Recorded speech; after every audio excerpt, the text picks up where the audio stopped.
It's been 84 years since our last vlog. I remember it was freezing very, very well. Or it might have been indoors. I can't remember one of the two. Yeah, when was the last time we did one of these? Oh, man. I want to say October, but I don't want to chance it that far. Maybe. Because we did Halloween Ends. Yes. And then it was back and forth because of the weather. Yeah. And I know... Did we do another one after Halloween Ends? Do you remember? That's the problem I'm trying to remember. Because there were so many false starts getting together because of work and other things. Yes. Oh, we should probably do the ticket thing. Oh, as per usual. Just for proof. There we go. Yes. Yes. Yep. And there's that. Yeah, because originally it was going to be... one possible idea was the Whitney Houston biopic, but I didn't bring the camera. Yeah, we did see that, by the way. It was okay. It was alright. Yeah, Elvis was way better. In terms of biopics of last year, definitely that one. Yeah. And I know... Oh, God. When you got me that mystery box... Oh, that stupid movie. We were thinking about doing it for that, but No. Stupid movie. Because what was it called? Something the Eagles? Night of the Eagles. Night of the Eagles. With Mark Hamill and Christopher Lee. The title made no sense. It was under a different title. I can't remember which one. Yeah, but why though. Night of the Eagles? There was no eagles in it. More like really stupid movie with really bad acting and really bad singing. This is how the lead lady sang. You can't understand what I'm saying. Do you love me? If I spoke like this from now on, will you still love me? Yeah. Will you still love me when I'm no longer able to sing and talk normally? I sound like this now. Now, could you imagine if I did my web show like this? Hello, I'm the film critic. Today, hello, Brian. I sound like... Yes, do you know what? I sound like that lady from Spice. No. Hello, Brian. No. Hello, Brian. Hello, Morgan.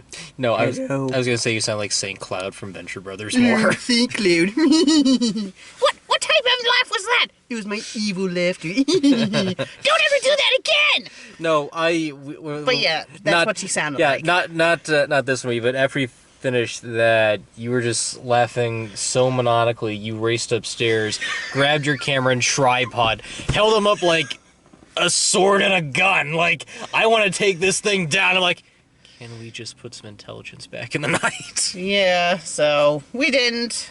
But there's our little micro rant. The movie was really freaking stupid. The only good thing about it was Christopher Lee and... He wasn't even in it that much. Well, yeah, that's the thing. Him and Mark Hamill were the only good things about it, and they were barely in it. Yeah. Mark Hamill character died, and he's like, so glad I'm getting killed off. It was so bad. But we're not talking about that movie. We're talking about Puss in Boots: The Last Wish. You see, you gotta wait for the good movie to come out in here. That's how Yeah. you kick these sessions off. Yeah. You wait for the really good ones so you can bulldoze through. Yeah, I mean, I never saw the first Puss in Boots movie, but I don't think you really need to see that to see this, because I kind of feel like his movies are like, you Spin-offs? know, yeah. Well, more like they're connected, but they're not. I don't know if there's anything plot relevant in the last movie that connect. I didn't see the last movie either. All I know is that there was a heist between him, Salma Hayek's character Kitty Softpaws, and Humpty Dumpty, where they plan a heist to get some golden eggs from the Giant's home in Jack and the Beanstalk. If I remember correctly, I've not seen the movie. I've only seen little clips and know some things about him. Apparently, they climb up the beanstalk and things like that. The giant's dead, and so they get the golden eggs. There's a backstab, and the twist is that it angers a giant goose that comes down and goes after them. That's all I know about the first movie, and if I'm wrong, internet, please correct me, because that's all I remember. Well, regardless, it doesn't really seem to connect to this one. I think we got the better movie. Yes. I was going to start off with a bit of snark. Don't judge me. Because I was waiting to see The Fabelmans so badly. And I remember seeing advertisements like, in Thanksgiving theaters everywhere. And I'm like, good, I've been waiting for this one for so long. It never came out to this theater, the one we were at. Oh. So I'm like looking weekly at the showtimes like, is it coming out this week? Is it coming out this week? Screw you, Avatar 2. I don't want Avatar 2. I want my Fablemans. Give me my Christmas Spielberg movie, cunts, darn it. I know he's Jewish, but that's okay. I just want my Spielberg movie. He doesn't make them too often. I missed out on West Side Story, but... So, it finally comes out last week. Finally! Hey, Morgan, let's do Puss in Boots 2. Okay. We can always watch it next week. I know, but after Mallrats, I wanted to make up for you, because, like, you took the big step, you saw Mallrats, and you liked Mallrats. Yeah. I'm like, you know what? I showed you a Kevin Smith movie, your turn, you deserve it. And if this movie was not good, I'd be angry, but I'm glad this movie is good. Regardless, I would have been fine. No, this is really good. Yeah. Like, this is seriously a good movie. For something budgeted at $90 million and doing financially well. Yeah, and I like the animation style. I'm glad we're in an age where we're realizing that not every studio has to be the same thing. They can do their own style, do their own will. Yeah. Which they try to do, but it's like, oh, well, this isn't up to standards of, like, Pixar or DreamWorks. So what? I liked it. I mean, I saw Hoodwinked years ago, and the animation wasn't great, but the writing was stellar enough to be decent at best. Yeah. But this and Spider-Man, Into the Spider-Verse? Thank you, Into the Spider-Verse. Those at least show that... Oh, no, Across the Spider-Verse. Yeah, like Across is That's the new sequel. one. That's the new one. Okay. At least these are showing that, yeah, you can do different animation styles. You don't have to follow the same formula and do the same thing. As long as you have a well-written story, you're meant. Yeah. And this movie's meant. Yeah. You can tell it's a good movie when the film's villain is so good to the point you just feel chills in the back of your spine. Yeah. You're leaning over to me at one point like, oh, that dude's really, really creepy. Well, and I wouldn't say he was like the villain person. Antagonist? Well, he was, but I'd say the main villain was the frickin' Jack guy. I don't know, little Jack Horner didn't... No, big Jack Horner. I don't know, he just... Yeah, he's kind of antagonistic, but I remember Belloc more from Raiders, because Belloc did a lot more. This is more like the comedic antagonist. Yeah. He's just there to be a ticking clock, per se, just to get to this wish. So many Easter eggs. I don't want to give too much away, but it was just... I'll just say it's a fun movie. You guys should definitely watch it. It was a lot of fun. The stuff with Puss, I think, was kind of interesting. Yeah. Because they do set up a dilemma with him that... Yes. I thought was kind of interesting into his character. Yes, and accurately depicting panic attacks. Thank you. There's this whole ordeal where he's on his last life and he doesn't know how to use it. He gets this opportunity to get them all back. That is a really smart idea. Yeah. It really is taking that mythos of cats and really playing with it, psychologically too, I might add. There's a scene later where he's all by himself and he sees these different visions of him in his past lives, and he's debating about whether he wants to go back to being his old self or just live the rest of his life. That's a really smart idea. Yeah. A really smart idea, and it plays into how he's so conflicted over he wants to regain his past or just move on and be another person. That is a really good idea. I love movies when they do something like that, where the main character is in a problematic situation and they're given this motive where they could be this really good thing, or they could be on this whole other path where they could be this much better, unique person. And that's so very rare you see in some films days, not just family, but even movies in general. And I love to see more stuff like that, where the character is in that kind of predicament. The closest I can remember is Zootopia, where Judy has this option of just being herself, or just being something she's in it. There's a moment where she's given this ideal pamphlet of like, oh, this is going to be the face of the police and things like that. And she's like, no, this is not what I imagined going into the police. I love stuff like that, where they're given an absolute choice. Yeah. And it just works so well to this film's advantage. And even the side characters as well. Yeah. Are they going to talk about Porthers? Well, I thought you were going to lead into something else there. I thought you were going to lead into something. I don't want to hog everything. It's called Morgan and Megan. Yeah. I mean, there's really not much more we can really say about this movie without spoiling it, so... some of it's in the trailer, though, like Goldilocks and the Three Bears. Oh, yeah, I mean, their dynamic was really good. Yeah. the dynamic with Puss in Boots, the dog, and Soft Paws were really cute. Burrito worked when it was like going into his character of being a therapy dog. Yeah. Because at least that was working well into Puss's conscience. When he was just like cracking one-liners, it was a little hit and miss. But again, when it was just focusing on him as a character, yeah, that's where it worked. And you feel bad for him because he has a very tragic backstory, but he sees it as, he doesn't see it as tragic. But Soft Paws and Puss in Boots are like, oh my god, this poor dog. My jaw dropped so hard to the floor. I'm like, how could they get away with that? Yeah, it was like, really dark. Wow.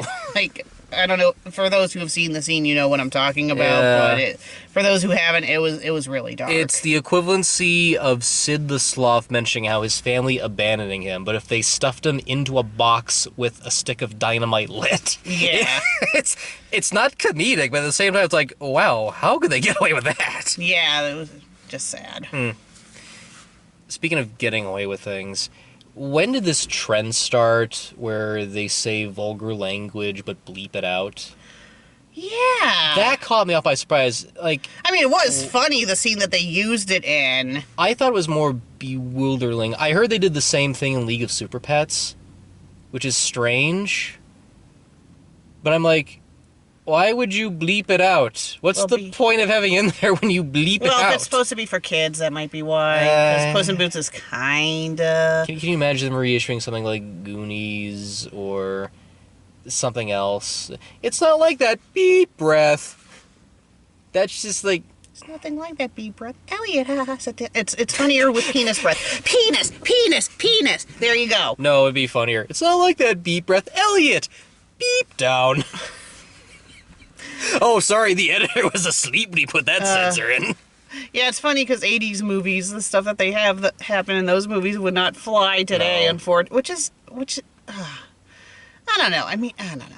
Holy the whole Uranus joke, because everyone now tries to pronounce Uranus as Uranus, which I'm sorry sounds worse. They did that joke in Captain Underpants and it worked.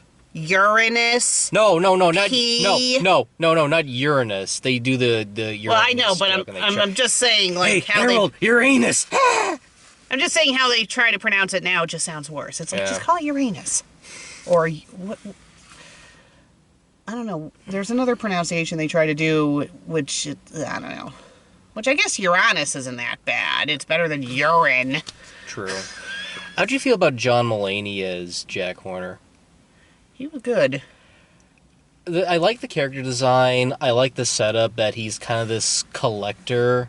It does make sense. Yeah, like, how are you gonna just has like no empathy whatsoever, and like the frickin' Jiminy Cricket. Oh god. This is kind of deep in there. This is a little dark for you, isn't it? There, I kind of had to put my foot down. This whole thing. That was a good running joke. And I felt like the guy voicing Jiminy Cricket was trying to go for a Jimmy Stewart type thing, because he reminded me of Jimmy Stewart. I was thinking Don Knotts, like, yeah, there's a little more wobbliness to it, so there is a Jimmy Stewart feel to it. Well, yeah, that and the comedy in this movie was really fun. The Easter eggs, the little callbacks. Yeah, the Mary Poppin bag. I just started this Duster Buster. It's like the endless, bottomless pit. I love that. I think you see the broom from Fantasia at one point, and I'm sure the Walt Disney Company is like, I'll get you my kitties and your little dog, too.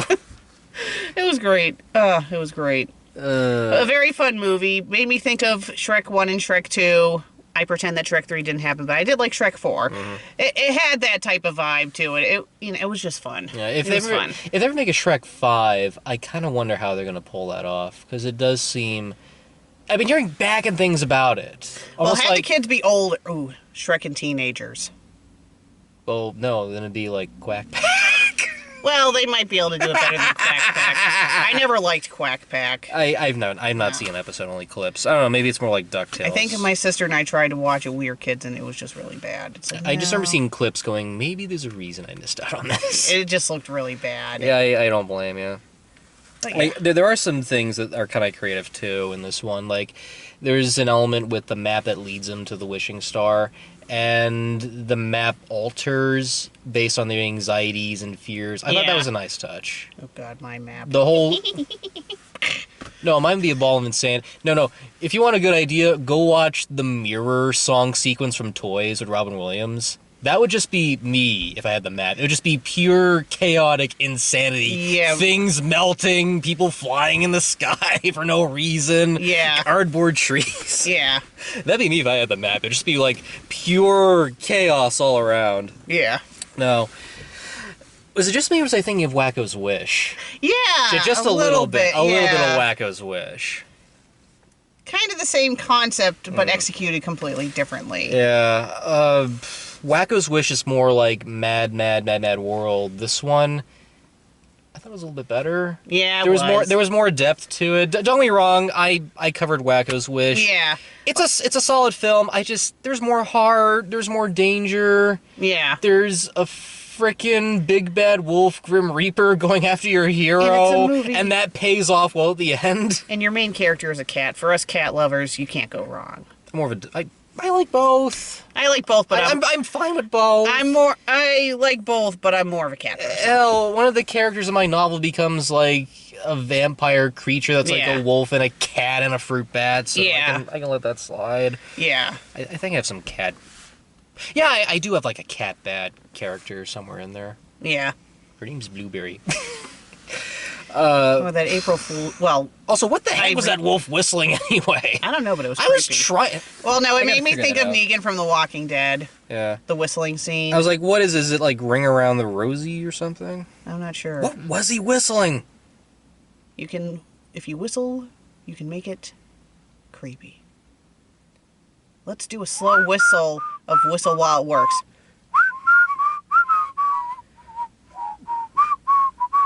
What are you whistling? The Muppet Show. Oh. I can't make that creepy?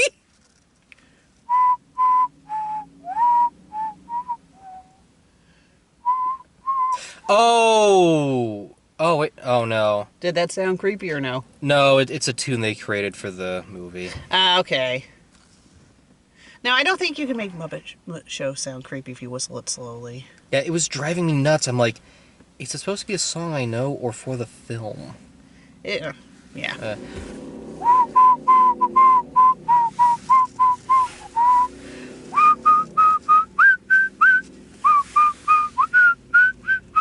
What, I can't make South Park creepy either?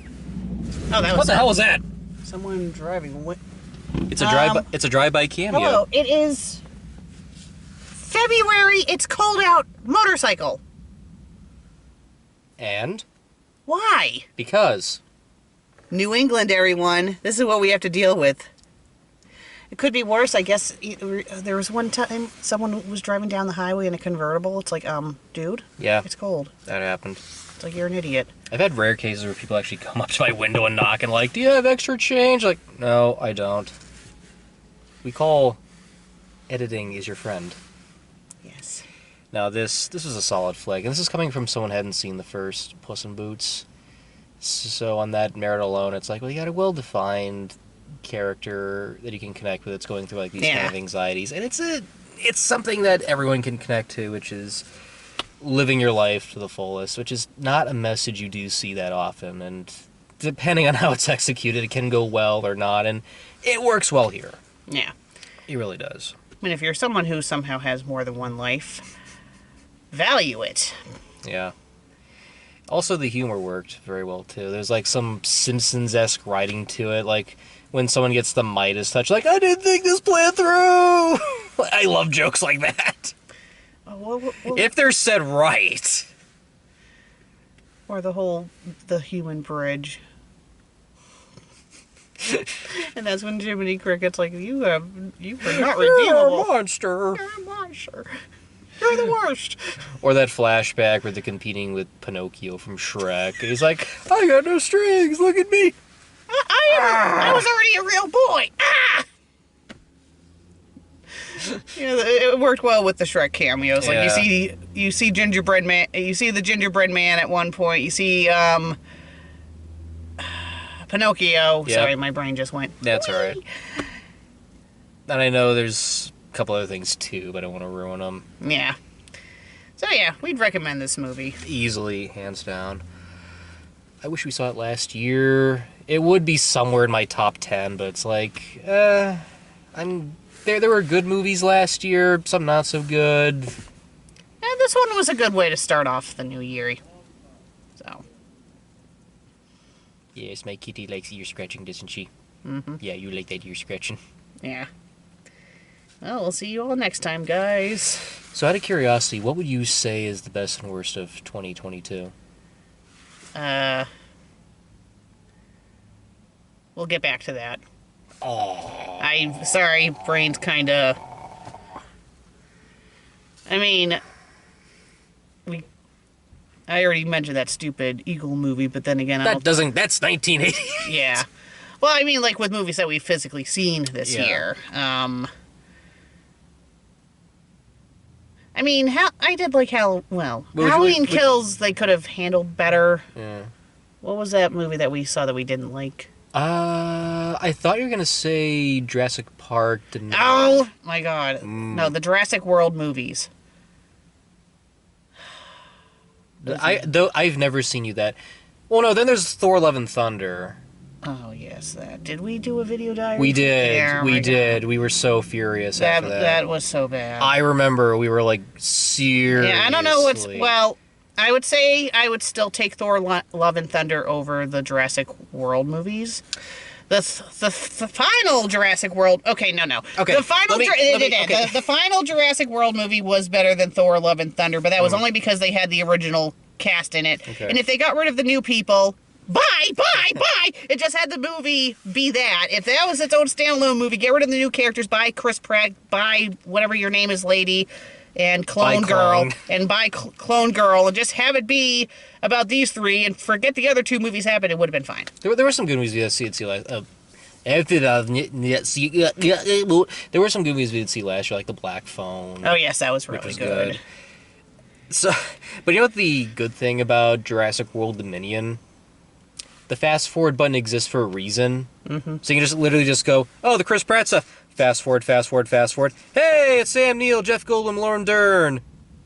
Oh, back to that plot. Fast forward. I think what pissed me off about the Jurassic World movies was because I remember like seeing the trailers for them, and I'm like, oh, I don't know why people are shitting on them. And then I actually believe the hype, man. And then when we decided to marathon the first two before seeing the third one, halfway through the first one, I'm like, I've made a mistake. And then the second one, I'm like, oh my god, we're going to go see the third one. Can I change my mind? I said we could. Yeah, but I'm like, no, I already made the decision. But in the back of my mind, it's like, you committed to this.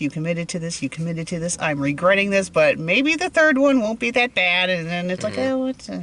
It lost me when they did the whole cloning science. I'm like, no, that's called self-impregnation. But I made an embryo myself, and it's bad. It's like, no, that doesn't count. I don't know. That part wasn't the bit that... I don't know. That's where it lost me completely. My thing was... You have all this science technology. You can make test tube creations, but you're still using impregnation as your reasoning for cloning? That's not cloning in my books. Yeah, because wasn't her daughter just a clone of herself? Yes! That's what made me lose it. Because I'm like, you didn't just clone yourself... You made an embryo of you and put it inside you, so you're giving birth to you. Well... But it's a better you. It's not her same soul, though. I mean, it's a clone, yes, but it's not... That's what drove me nuts. Yeah. Have you ever seen the movie Womb? No, but I've seen Gattaca. That's what they ripped off, Gattaca. Oh, you should watch Womb. That's, Ava Green and Matt Smith are in it. Unless it involves something like Species 2, the womb just bursts like a flower. No, we'll see. Is it like... No. It's an interesting movie. Maybe the next time you come over to my house, we can watch that. Okay. And on my end, be glad you didn't see Firestarter. No, you told me about that. That's worst of 2022. Yeah, I think I saw Amanda the Jedi's video of that, and that was just really... bad. And that film is the pinnacle of it all. I'm like, and I think, don't they have something bad happen to a kitty? So it's, yes, yeah, no, thank you. You gotta learn about mercy killing. Yeah, okay, Daddy. No. Well, what happens is the cat scratches her and she accidentally. I already know what happens. Better movie? Best movie of 2022? 5/25/77. It's the one movie I can think of I was, like, really emotionally attached to it. Yeah. It's not what I expected from the trailer. It's by Patrick Reed Johnson.